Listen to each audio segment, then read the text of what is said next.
So last ക്ലാസ്സിൽ നമ്മൾ discuss ചെയ്തത് ഫോർവേഡ് ബയാസിങ്ങിനെ പറ്റിയാണ്. അപ്പം ഈ ക്ലാസ്സിൽ ഡിസ്കസ് ചെയ്യാൻ പോണത് റിവേഴ്സ് ബയാസിങ്ങിനെ പറ്റിയാണ്. അപ്പൊ ഫസ്റ്റ് ഫോർവേഡ് ബയാസിങ് എന്താണെന്ന് ഒന്ന് പറയാം. ഫോർവേഡ് ബയാസിങ് എന്ന് പറഞ്ഞാൽ വേറെ ഒന്നുമല്ല, ഇപ്പൊ ഇതാണ് നമ്മുടെ പി എൻ ജംഗ്ഷൻ റീജിയൻ എന്ന്, പി എൻ ജംഗ്ഷൻ ഡയോഡ് എന്ന് വെച്ചാൽ ഇത് പി റീജിയൻ, ഇത് എൻ റീജിയൻ. അപ്പൊ പി റീജിയനിലെ പിടിച്ച് പോസിറ്റീവിലോട്ടും എൻ റീജിയനിനെ നെഗറ്റീവിലോട്ടും കണക്ട് ചെയ്യുന്നതിനെയാണ് ഫോർവേഡ് ബയാസിങ് എന്ന് പറയുന്നത്. ഈ ഒരു കണ്ടീഷനെയാണ് ഫോർവേഡ് ബയാസിങ് കണ്ടീഷൻ എന്ന് പറയുന്നത്. ഇന്ന് നമ്മൾ പഠിക്കാൻ പോണെന്ന് വെച്ചാൽ റിവേഴ്സ് ബയാസിങ് ആണ്. റിവേഴ്സ് ബയാസിങ് എന്ന് പറഞ്ഞാൽ വേറൊന്നുമല്ല, നമ്മളിപ്പം ഇതാണ് നമ്മുടെ പി റീജിയൻ, ഇതാണ് നമ്മുടെ എൻ റീജിയൻ എന്ന് വെച്ചോ. ഈ കാണുന്നതാണ് പി എൻ ജംഗ്ഷൻ കാരണം ഉണ്ടാകുന്ന ഡിപ്ലീഷൻ റീജിയൻ. ഡിപ്ലീഷൻ റീജിയൻ എഴുതാൻ കുറച്ച് സമയം എടുക്കും. ഡിപ്ലീഷൻ റീജിയൻ, ഇതാണ് നമ്മുടെ ഡിപ്ലീഷൻ റീജിയൻ. അപ്പം ഈ പി റീജിയനിനെ നമ്മളെടുത്ത് നെഗറ്റീവിൽ കൊടുക്കും. ഒരു ബാറ്ററിയുടെയോ ഒരു വോൾട്ടേജ് സോഴ്സിന്റെ നെഗറ്റീവ്, എൻ റീജിയനിനെ പിടിച്ച് പോസിറ്റീവ് കൊടുക്കും. അപ്പൊ നമ്മൾ നേരത്തെ ഉള്ള ക്ലാസ്സുകളിൽ പഠിച്ചിട്ടുണ്ട്, ഈ പി റീജിയനിൽ ഹോൾസ് ആയിരിക്കും കൂടുതൽ. ഈ ഹോൾസിന്റെ സൈൻ എന്ന് പറയുന്നത് പോസിറ്റീവ് ആയിരിക്കും. അപ്പൊ ഇവിടുത്തെ പി റീജിയനിലെ മെജോറിറ്റി ചാർജ് ഏരിയസ് എന്ന് പറയുന്നത് പോസിറ്റീവ് ആയിരിക്കും, മൈനോറിറ്റി ചാർജ് ഏരിയസ് ആണ് നെഗറ്റീവ്. അതേപോലെ എൻ റീജിയനിൽ ഇലക്ട്രോൺസ് ആയിരിക്കും കൂടുതൽ, അവിടെ അതിന്റെ ചാർജ് എന്ന് പറയുന്നത് നെഗറ്റീവ് ആയിരിക്കും. അതായത് എൻ റീജിയനിലെ മെജോറിറ്റി ചാർജ് ഏരിയർ എന്ന് പറയുന്നത് ഇലക്ട്രോൺസ്, അവിടെ പോസിറ്റീവ് ഉണ്ട്, പക്ഷെ അവിടുത്തെ മെജോറിറ്റി ചാർജ് ഏരിയർ എന്ന് പറയുന്നത് നെഗറ്റീവ് ആയിട്ടുള്ള ഇലക്ട്രോൺ ആയിരിക്കും.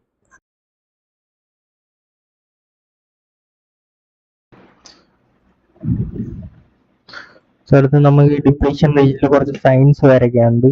അതായത് പി റീജിയനിൽ കൂടുതലുള്ളത് ഏതാണ്? പോസിറ്റീവ്. ഇവിടെയും പോസിറ്റീവ്, ഇവിടെയും പോസിറ്റീവ്. എൻ റീജിയനിൽ കൂടുതലുള്ളത് ഏതാണ്? മെജോറിറ്റി ചാർജ് ഏരിയസ് നെഗറ്റീവ്,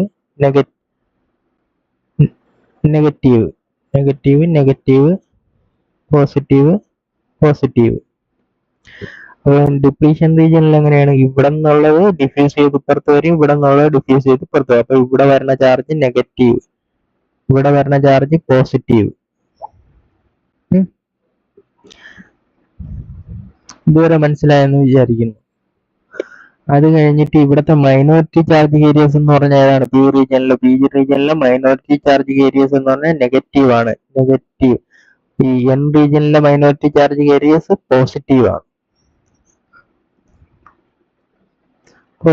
ഇതുവരെ മനസ്സിലായില്ല?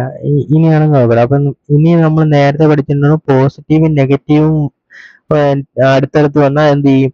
അട്രാക്ട് ചെയ്യും. അപ്പൊ നമ്മൾ ഈ നെഗറ്റീവ് ടെർമിനലിനെയാണ് ഈ പി റീജിയനിൽ കണക്ട് ചെയ്തത്. അപ്പൊ എന്ത് സംഭവിക്കും എന്ന് വെച്ചാൽ, ഈ ഇവിടെയുള്ള മെജോറിറ്റി ചാർജ് ഏരിയസിനെ ഈ നെഗറ്റീവ് അട്രാക്ട് ചെയ്യും. അതേപോലെ തന്നെ ഇപ്പുറത്തെ സൈഡ് കണക്ട് ചെയ്തിരിക്കണ ഈ എൻ റീജിയനിൽ നമ്മൾ കണക്ട് ചെയ്തിരിക്കണ പോസിറ്റീവ് ആണ്. അപ്പൊ എന്ത് ചെയ്യും? ഈ നെഗറ്റീവ് ചാർജിനെ ഈ പോസിറ്റീവ് ഇങ്ങോട്ട് അട്രാക്ട് ചെയ്യും. ഈ അട്രാക്ഷൻ കാരണം എന്ത് പറ്റുമെന്ന് വെച്ചാൽ, ഇവിടുത്തെ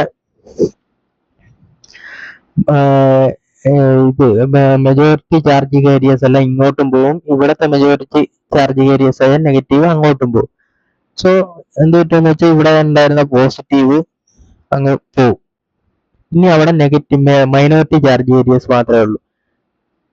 ഇത് ഓക്കെ. അപ്പൊ നമ്മളെ ഡിപ്ലീഷൻ റീജിയന്റെ വിട്ട് കൂടും. അതായത് ഇനിയിപ്പോ വിട്ട് എന്ന് പറയുമ്പോൾ പുതിയ വിട്ട് എന്ന ഡിപ്ലീഷൻ റീജിയന്റെ വിട്ട് എന്ന് പറയുന്നത് ഇതായിരിക്കും. സോ പുതിയ ഡിപ്ലീഷൻ റീജിയന്റെ വിട്ട് എന്ന് പറയുന്നത് ഇതായിരിക്കും. അപ്പൊ നമ്മൾ ഇനിയും വോൾട്ടേജ് ഇൻക്രീസ് ചെയ്യണമെങ്കിൽ എന്ത് പറ്റുമെന്ന് വെച്ചാൽ, ഇവിടെയുള്ള ബാക്കി ഡിപ്ലീഷൻ റീജിയൻ വീണ്ടും ഇൻക്രീസ് ആയിക്കൊണ്ടേയിരിക്കും. ഇതാണ് ഇതിന്റെ ഒരു കൺസെപ്റ്റ്.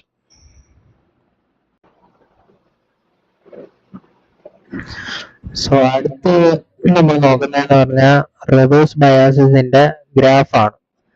നേരത്തെ നമ്മൾ ഫോർവേഡ് ബയാസിന്റെ ഗ്രാഫ് പഠിച്ചിട്ടുണ്ട്. ഫോർവേഡ് ബയാസിന്റെ ഗ്രാഫ് എന്ന് പറയുമ്പം ഇപ്പൊ ഇത് ഐ ആണ്, ഇത് വി ആണ്.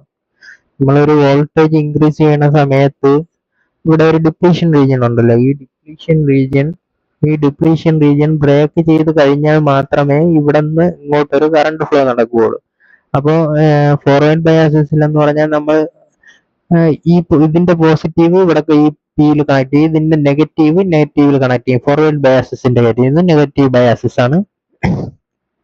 അപ്പം ഫസ്റ്റ് നമ്മൾ വോൾട്ടേജ് ഇൻക്രീസ് ചെയ്യണം. വോൾട്ടേജ് ഇൻക്രീസ് ചെയ്യുന്ന സമയത്ത് ഈ ജംഗ്ഷനിൽ നിന്ന് ഇങ്ങോട്ടുള്ള കറണ്ടിന്റെ അളവെന്ന് പറഞ്ഞാൽ വളരെ കുറവായിരിക്കും.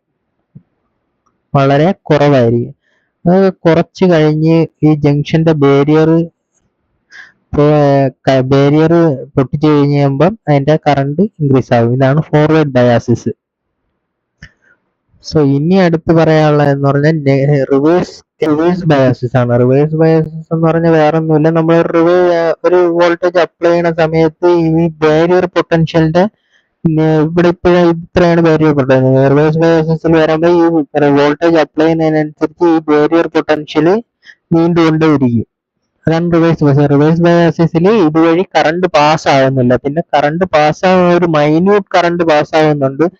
അത് എന്ന് പറഞ്ഞാൽ മൈനോറിറ്റി ചാർജ് ഏരിയസ് കാരണം പാസ്സാവുന്ന കറണ്ടാണ്. അതായത് ഇവിടുത്തെ മൈനോറിറ്റി ചാർജ് ഏരിയർ എന്ന് പറയുമ്പോൾ നെഗറ്റീവും ഇവിടുത്തെ മൈനോറിറ്റി ചാർജ് ഏരിയർ എന്ന് പറയുമ്പോൾ പോസിറ്റീവ് ആണ്. ആ മൈനോറിറ്റി ചാർജ് ഏരിയസ് കാരണം ചെറിയൊരു എമൗണ്ട് ഓഫ് കറണ്ട് ഫ്ലോ ചെയ്യുന്നത്. അപ്പൊ നമ്മൾ റിവേഴ്സ് വോൾട്ടേജ് അപ്ലൈ ചെയ്യുന്ന സമയത്ത് എന്തൊരു ഇത് ചെറുതായിട്ട് ഇൻക്രീസ് ചെയ്യും, മൈന്യൂട്ട് കറണ്ടേ ഉള്ളൂ. പക്ഷെ ഒരു പോയിന്റ് നമ്മൾ വോൾട്ടേജ് അപ്ലൈ ചെയ്ത് ഇൻക്രീസ് ആയി കഴിയുമ്പം എന്ത് പറ്റുമെന്ന് പറഞ്ഞാൽ പെട്ടെന്ന് ഒരു ബ്രേക്ക് ഡൗൺ നടക്കും. അപ്പൊ ഈ ഫസ്റ്റ് ഇൻക്രീസ് ആയ കറണ്ടിനെ പറയണതാണ് റിവേഴ്സ്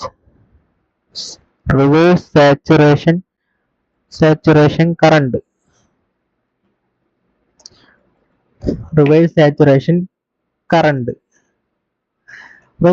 ഇൻക്രീസ് ആയി പക്ഷെ ഒരു പോയിന്റ് ഒരു ലിമിറ്റ് കഴിയുമ്പോൾ പെട്ടെന്ന് ഒരു ബ്രേക്ക് ഡൗൺ. ഈ പോയിന്റിനെ പറയുകയാണ് റിവേഴ്സ് വോൾട്ടേജ് ബ്രേക്ക് ഡൗൺ.